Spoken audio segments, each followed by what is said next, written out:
আসসালামু আলাইকুম। দেখেন একটা বোর্ডের কি অবস্থা। এই বোর্ডটা এরকম হওয়ার কারণ কি দেখছেন? এমন একটা অবস্থা, মানে রাং রজন রজনে ভরে গেছে সব পুরাটাই। মনে হচ্ছে যে ফোসকা পড়ে গেছে বোর্ডের মধ্যে, আগুন দিয়ে পুড়ে গেছে, এরকম একটা অবস্থা। এই দেখেন এই পাশেও এই যে ওই রজনগুলো এদিকে আসছে। তো আমরা এটা দেখবো যে এটার কি সমস্যা হয়। দেখেন বোর্ডটি সুন্দর করে পরিষ্কার করে নিয়েছি। তো বোর্ডের মধ্যে অনেকগুলি রাং ছিল হিট হওয়ার কারণে। তো এখন দেখেন এর পাওয়ার সাইডেও প্রবলেম, ড্রাইভার সাইডেও প্রবলেম। দেখছেন বোর্ডের কি অবস্থা, একেবারে ফাটে গেছে মসফেট। শুধু এই পাশেও না, এই পাশেও দেখেন। তো দেখছেন একের পুরাটাই, এই যে এটাও ফাটা, দেখেন সম্পূর্ণ ফাটা। তো এগুলো আমি খুলে নিয়ে এটা আমি আজকে কাজ করব। তো এত বড় ভিডিও হয়তো বা আমি দিতে পারবো না, তো আমি অবশ্যই এটা ঘুরিয়ে দেখাবো।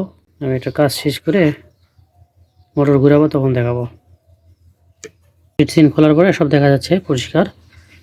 অনেকগুলি মসফেট কেটে গেছে, এই গ্রুপের গেছে, এই গ্রুপের গেছে। এখন এটা মাপ দেয়নি, মাপ দিলে পরে পাওয়া যাবে এই গ্রুপের গেছে কিনা।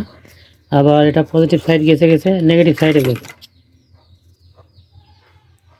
তো আসলে এতগুলি মসফেট গেলে পরে কাজ করলে পরে কাজের যে চার্জ হয়, চার্জ দিয়ে মূলত একটু লসই হয়। কারণ এটাতে কাজ করতে গেলে এত টাকা দিতে যায় না। তারপরেও ওনার অনেকগুলো কন্ট্রোলার ঠিক করছি, তো এটাও ঠিক করে দেবো ইনশাল্লাহ। কাজ জানলে পরে কোনো ব্যাপার না, কাজ না জানলে পরে ছোট্ট একটা পার্টসের জন্যই হয় না। মানে যদি না বুঝি, আর বুঝলে পরে কোনো ব্যাপার না। তো আমি অবশ্যই এটা ঠিক করার চেষ্টা করব এবং করবই। বোর্ডের পরিস্থিতি খুব ভয়াবহ অবস্থা। তো একেবারেই সব কিছু মোটামুটি পোড়া পোড়া ভাব, পুড়েই গেছে। তো এটাই দেখি চেষ্টা করব ওঠানোর জন্য।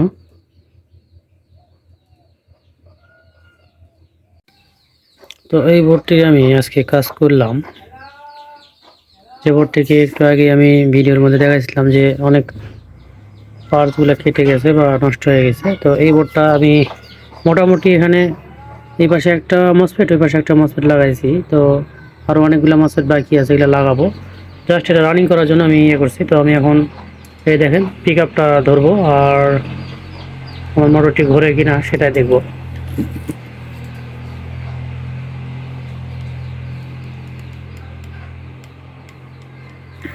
দেখেন আলহামদুলিল্লাহ মোটরটি ঘুরতেছে।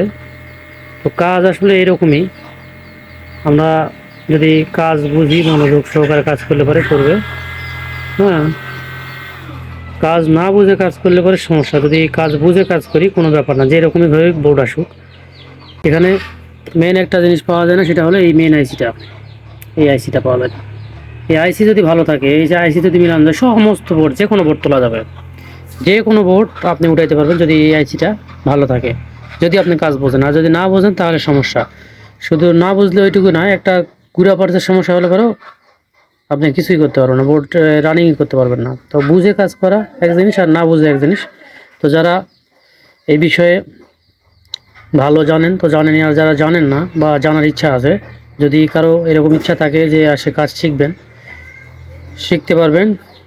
খুব স্বল্প টাকাতেই শিখতে পারবেন ইনশাল্লাহ, এবং গ্যারেন্টি সহকারে কাজ শিখবেন। যদি কাজ না শিখতে পারেন বা না শিখাইতে পারি, তাহলে আপনি মূল্য ফেরত নিয়ে চলে যাবেন ইনশাল্লাহ। ভিডিওটি অবশ্যই সাবস্ক্রাইব এবং লাইক করবেন। এই ভিডিওটি দিতে পারলাম না কারণ এটা অনেক কিছু চলে গেছিলো। এই ভিডিওটি ফুল লাইভটা দিতে পারলাম না, মানে ফুল ভিডিওটা দিতে পারলাম না এই জন্যই যে এখানে দেখেন অনেক কিছু গেছিলো। এখান থেকে শুরু করে এই পুরাটাই মনে করেন যে মানে চেঞ্জ করা লাগছে। এই ট্রানজিস্টরগুলো খারাপ ছিল। এবার দেখেন এই সাইডে দেখছেন এখনও বোর্ড কিন্তু পুরোপুরি পরিষ্কার করিনি, আমি জাস্ট একটু পেট্রোল মারছি, পেট্রোল মারে এটা পরিষ্কার করছি। এইখানেও দেখেন, এখানেও সমস্যা ছিল, ঠিক আছে। তো এখানে শুধু মসফেট না, মসফেট গুড়াপার সব সমস্যা ছিল। এবং এই সাইডগুলোতে এমন একটা অবস্থা ছিল, এই জায়গাগুলা, এটা তো প্রথমে ভিডিওতেই দেখাইছি বোর্ডটা। যেখানে রাঙে মানে রজনে করে ভরেছিল, আমি ওটা পরিষ্কার করে নিছি। কাজ আসলে খুব সোজা যদি বোঝা যায়, আর যদি না বোঝা যায় তাহলে কাজটা অনেক কঠিন। দেখেন আর পাওয়ার দুই সাইডে দুটো লাগাইছে, দেখছেন? এই কন্ট্রোলারটার এইখানে একটা দিছে, ওইখানে একটা দিছে। এবং এর ইয়েগুলো দেখাচ্ছি আমি, তাই দেখেন 3টা ফেজে 6টা ফেজ লাগাই দিছে, 6টা তার লাগাই দিছে, দেখছেন? তো কন্ট্রোলারটা অনেক হেভি এবং খুব ভালো কন্ট্রোলার, খুব শক্তিশালী। অনেকগুলি পার্টস এখানে কেটে গেছে, দেখেন ট্রানজিস্টর গেছে 6টা, তা 2টা কোথায় যেন পড়ে গেছে। যাই হোক, মসফেট গেছে 11টা 12টা, ক্যাপাসিটর গেছে, রেজিস্টার গেছিলো, রেজিস্টারগুলো হয়তো কোনো জায়গায় হারিয়ে গেছে। তো তারপরেও দেখেন বোর্ডটি কিন্তু উঠে গেছে। তো আসলে কাজটা এমন একটা জিনিস, কখনো কখনো মজা লাগে, আবার কখনো কখনো বেশি পরিশ্রম হয়ে যায়। কাজ জানলে পরে কোনো ব্যাপার না, আপনারা যদি কাজ জানেন তাহলে কাজ করতে অনেক মজা লাগে। তো বোর্ডটি শেষ টাইমে আমি ইনশাল্লাহ ঘুরাইছি, এখন সমস্ত মসফেটগুলো লাগাচ্ছি। আমি মাত্র 2টা মসফেট দিয়ে আমি কাজ করছিলাম, এখন সমস্ত মসফেটগুলি আমি লাগাই বাস ক্লিয়ার করবো এটা। তো ফিরে আসলাম আবার হিটসিন লাগানোর পরে। দেখেন পুরা বোর্ডটা আমি প্রথমে দেখাচ্ছিলাম যে এই সাইডটা, এই পাওয়ার সাইড এবং আইসি সেকশনটা পুরা বোর্ডটাই মানে রজন দিয়ে একবারে ভরেছিল। তো এইদিকে কিছু সমস্যাও ছিল কিছু পার্টসের, তো এগুলো আমি পরিষ্কার করে নিয়েছি। পরিষ্কার করার পরে এখানে যে সমস্যাগুলো ছিল ফাইন্ড আউট করে এগুলো ঠিক করছি। তো এই কন্ট্রোলারটার আমি ভিডিও ফুল দিতাম যে কি কি ঠিক করছি, কি কি কাজ করছি, কিন্তু এটা অনেক বড় ভিডিও হবে জন্য আমি আসলে ভিডিওটি দিতে পারিনি, এর জন্য দুঃখিত। কারণ এটার অনেক কাজ করতে হয়েছে, আর এই কাজগুলো বিশেষ করে করার কারণ আছে। যত কাজ করবেন, যত দেখবেন, তত শিখবেন। তো মূলত এটাতে কিছু কিছু সমস্যা পাইছি, যেগুলা নতুন 2-1টা সমস্যা পাইছি, এই সমস্যাটা কেন হয়, তো ওটাও ফাইন্ড আউট করে এবং ঠিকও করছি। এখন এইটার ছিল কি পাওয়ার সাইডে সমস্যা এবং ড্রাইভার সাইডে সমস্যা পুরা বোর্ডটারই। এই বোর্ডটার যদি ভিডিও ফুল দিতাম তাই অনেক বড় হতো, এই জন্য দেইনি। তো একটা বোর্ডের পাওয়ার সাইড হোক, ড্রাইভার সাইড হোক বা আইসি সাইড হোক, যেই সাইডই হোক, যদি প্রবলেম থাকে, হ্যাঁ যদি প্রবলেম থাকে, আর এই প্রবলেমটা যদি আমরা ফাইন্ড আউট করতে পারি বা জানি, যা বুঝি যে না এই প্রবলেমটা আমি ঠিক করতে পারবো, যে প্রবলেমই থাকুক। এখানে একটা জিনিস আমরা ক্লিয়ারভাবে হয় না, যেটা হলো কি এই যে যেমন এই যে এখানে যে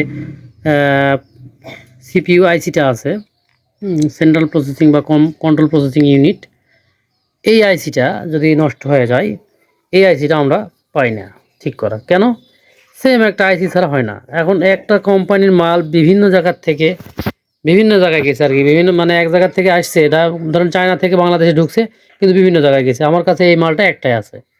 যদি এই ধরনের মাল আরও থাকতো বা এই ধরনের আইসি থাকতো, তো যে কোনো বোর্ড তোলা কোনো ব্যাপার না, একবারে খুব সুন্দরভাবে তোলা যায়।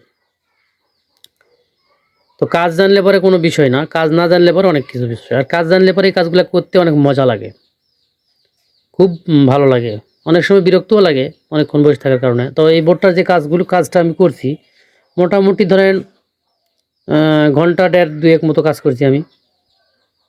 কারণ এটা পরিষ্কার করতে আমার মোটামুটি 20-30 মিনিট লাগছে। তার সাথে অনেকগুলি কাজ করছি, যেমন দেখেন আমার পেট্রোল মোটামুটি ধরেন এখানে 100 গ্রাম মতো গেছে, এরকম বোর্ডের পরিস্থিতি ছিল। তো আপনারা আগে অবশ্যই দেখছেন যে বোর্ডটি কেমন ছিল, অপরিষ্কার বা কেমন কি। তো এই বোর্ডটি এখন আমরা হিটসিল লাগানোর আগে একবার ঘুরাইছি, এবার হিটসিল লাগাই খুব ফুল কমপ্লিট করছি। কমপ্লিট করার পরে এখন আমরা এটা ঘুরাবো, দেখবো যে এটা ঘোরে কি না, এবং এটা শুধু ঘুরলেই হবে না, এবং ঘোরার একটা সফটনেস আছে, মানে ঘোরাটা ক্লিয়ার আছে কি না। আমরা অনেকেই বলি যে আমি মসফেট লাগানো মাত্রই ভোল্ট না ঢুকাতেই মসফেট কেটে যায়। হ্যাঁ, আসলে ভোল্ট না ঢুকলে পরে কেন মসফেট কাটবে, এটা আমার একজন মানে ডাইরেক্ট ফোন দিয়ে বলছে, আবার একজন কমেন্টও করছে।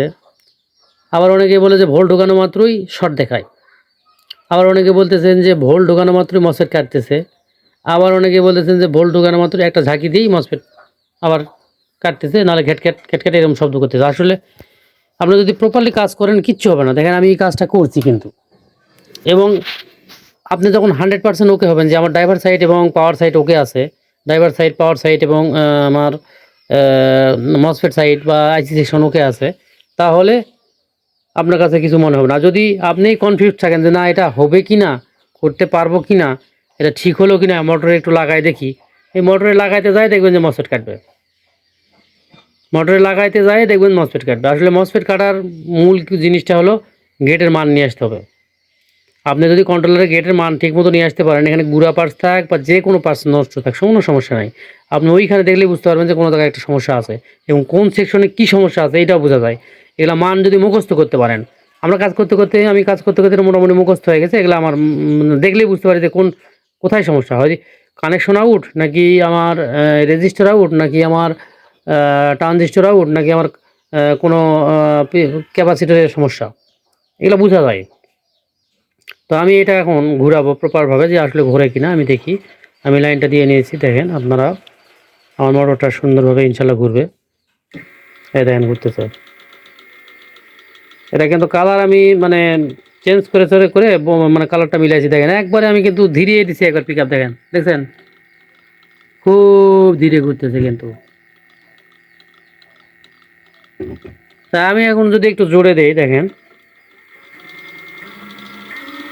দেখছেন ক্লিয়ারভাবে ঘুরতেছে। আমি যদি আরও জোরে দেই, আমার যে চার্জারটা আছে চার্জারটা লোড নিতে পারবে না, কারণ এই কন্ট্রোলারের লোড সব চার্জার নিতে পারে না। আমার এটা 48 ভোল্টের কিন্তু কম অ্যাম্পিয়ার চার্জার, জাস্ট আমার শুধু এখানে টেস্ট করার জন্য। তো অনেকেই আপনারা ডবল মোটর লাগায়ে লোড টেস্ট করেন, আসলে আমি কখনো এরকম করি নাই, আমার মিস হয় না ইনশাল্লাহ। আমি একটা কাজ করে দিলে পরে লোডেও চলে, ফ্রিতেও চলে, এবং মসফেট কখনো কাটবে না ইনশাল্লাহ যদি ঘোরে এখানে। তো আপনারা যারা এই বিষয়ে কাজ শিখতে চান যোগাযোগ করবেন। ঠিক যেভাবে দেখাচ্ছি এইভাবে কাজ শেখাবো, এবং কাজ শেখানো গ্যারেন্টি। খুব অল্প টাকাতেই কাজ শিখতে পারবেন, এবং কাজ যদি না শিখতে পারেন বা না শিখাইতে পারি, আপনি টাকা ফেরত নিয়ে চলে যাবেন ইনশাল্লাহ। এটা আমি প্রত্যেক ভিডিওতেই বলি, বা কেউ ফোন দিলে পরে তাকেও বলি, আবার মেসেজেও বলি। তো আজকে এই পর্যন্তই। সকলেই ভালো থাকবেন, সুস্থ থাকবেন। আল্লাহ হাফেজ। এবং আমার চ্যানেলটি সকলেই সাবস্ক্রাইব, লাইক, শেয়ার, কমেন্ট করবেন, এটা আপনাদের কাছে আমি আশাবাদী। এবং আমার চ্যানেল থেকে যদি কোনো কিছু শিখতে পারেন আমার ভিডিও দেখে, তাতে যদি আপনাদের একটু উপকার হয়, তাহলে আপনারা অবশ্যই আমার এটা সাবস্ক্রাইব করবেন এবং চ্যানেলটা আপনি লাইক, কমেন্ট, শেয়ার করে দেবেন। সকলে ভালো থাকবেন, সুস্থ থাকবেন। আল্লাহ হাফেজ। এবং আমার জন্য সকলে দোয়া করবেন।